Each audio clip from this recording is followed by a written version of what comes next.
सब्जी वाले गोलगप्पे।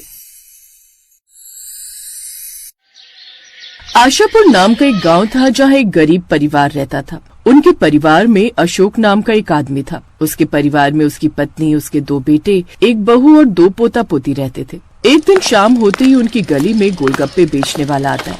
आइए आइए, खट्टे मीठे इमली वाले सब्जी के गोलगप्पे खा लीजिए। गोलगप्पे की आवाज सुनकर तभी अशोक के घर के सामने वाला विनोद अपने परिवार के साथ बाहर गोलगप्पे खाने आता है। अरे वाह, गोलगप्पे वाले भैया, आप तो एकदम ईद का चांद हो रहे हो। बड़े दिनों में आज दर्शन दिए हैं। अरे भाई साहब, गाँव गया हुआ था बच्चों को लेकर, बस इसी वजह से ठेला नहीं लगा पा रहा था। तभी विनोद का पोता सोनू कहता है, दादाजी मुझे सब्जी वाले गोलगप्पे खाने। हाँ, क्यों नहीं मेरे लाडले बेटे। भाई साहब, मेरे पोते को पेट भरकर गोलगप्पे खिलाओ भाई। हाँ जी, ठीक है जी। देखते ही देखते पूरे मोहल्ले के लोग उसके ठेले पर भीड़ लगा लेते हैं। वहीं दूसरी तरफ अशोक का परिवार उन्हें देखकर अपना जी ललचा रहा होता है। तभी अशोक की पत्नी उससे कहती है, मेरा तो सब्जी वाले गोलगप्पे देखकर जी बड़ा ही ललचा रहा है। हाँ माँ जी, मन तो मेरा भी बड़ा ही कर रहा है सब्जी वाले खट्टे गोलगप्पे खाने का। पिताजी हमें भी गोलगप्पे खिला दो ना। बेटी, आज तो बोनी भी नहीं हुई है, बिल्कुल पैसे नहीं है मेरे पास। मुंह लटकाकर सभी लोग अंदर चले जाते हैं और फिर अगले दिन राम कच्ची सड़कों पर कड़कती धूप में सब्जी की बोरी रखे हुए ठेलों को खींचते हुए अपने घर के आगे रोकता है और हांफता हुआ अपने छोटे भाई तरुण को आवाज लगाता है। तरुण, अरे वो तरुण, बाहर आकर सब्जी की बोरी उतरवा दे।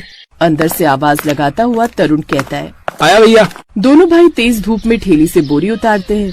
माँ, सब्जी की बोरी खोलकर सारी सब्जियों को हवा में फैला दो। गर्मी बहुत पड़ रही है, डर है कि खराब न हो जाए। गर्मी के कारण आज सुबह तड़के सब्जी बेचने गए थे, फिर भी आते हुए इतना समय हो गया।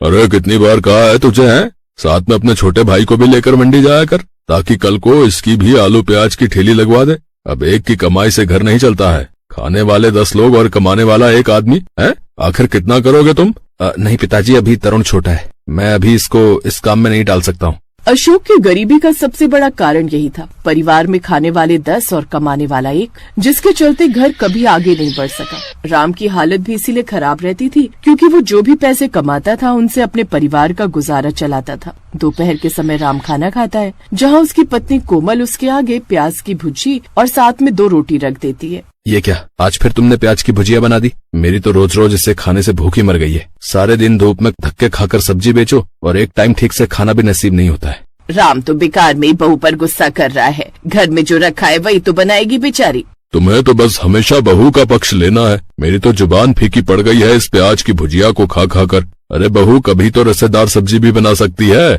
मेरा तो तीखा चटपटा खाने को मन तरस गया है। वाह जी वाह, जेब से खर्चा भी नहीं और मक्खन मलाई भी खाने को चाहिए। थोड़ी देर बाद राम मुंह बनाकर बाजार में सब्जी बेचने चला जाता है। हे भगवान, आज तो कोई ग्राहक आने का नाम ही नहीं ले रहा है। बिल्कुल भी बिक्री नहीं हुई आज तो। तभी राम अपने आगे एक ठेला लगा देखता है। ये ठेले वाला ऐसा भी क्या बेच रहा है जहाँ लोगों ने मक्खी की तरह भीड़ लगा रखी है? फिर ठेले वाले ग्राहकों को आवाज लगाकर बुलाता है, आइए आइए, अरे भाई साहब, सब सब्जी वाले गोलगप्पे खाइए भैया। अरे 10 रुपए का 1, 20 रुपए के 3। राम ये सुनकर हैरान हो जाता है और मन ही मन कहता है, बाप रे, इस गोलगप्पे वाले ने तो लूट मचा रखी है।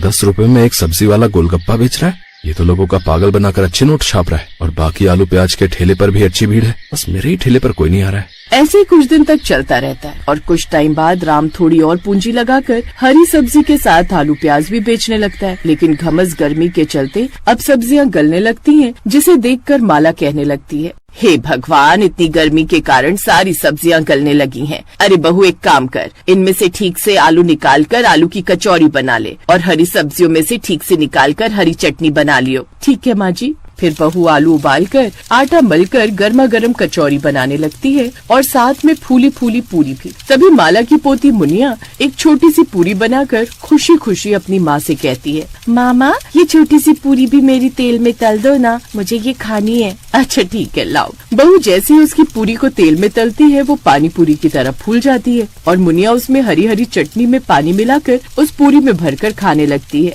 माँ, इस पूरी के अंदर ये पानी भरकर बिल्कुल गोलगप्पे की तरह लग रहा है ना।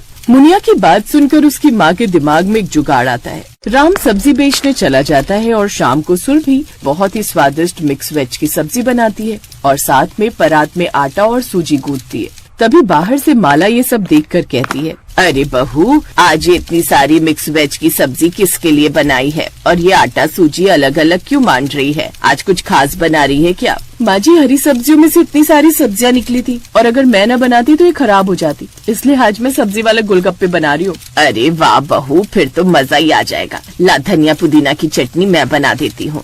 सभी ससुराल वाले मिलकर हलवाई की तरह गोलगप्पे बनाते हैं और सुरभि उन्हें मंदी मंदी आंच पर तेल में तलती है।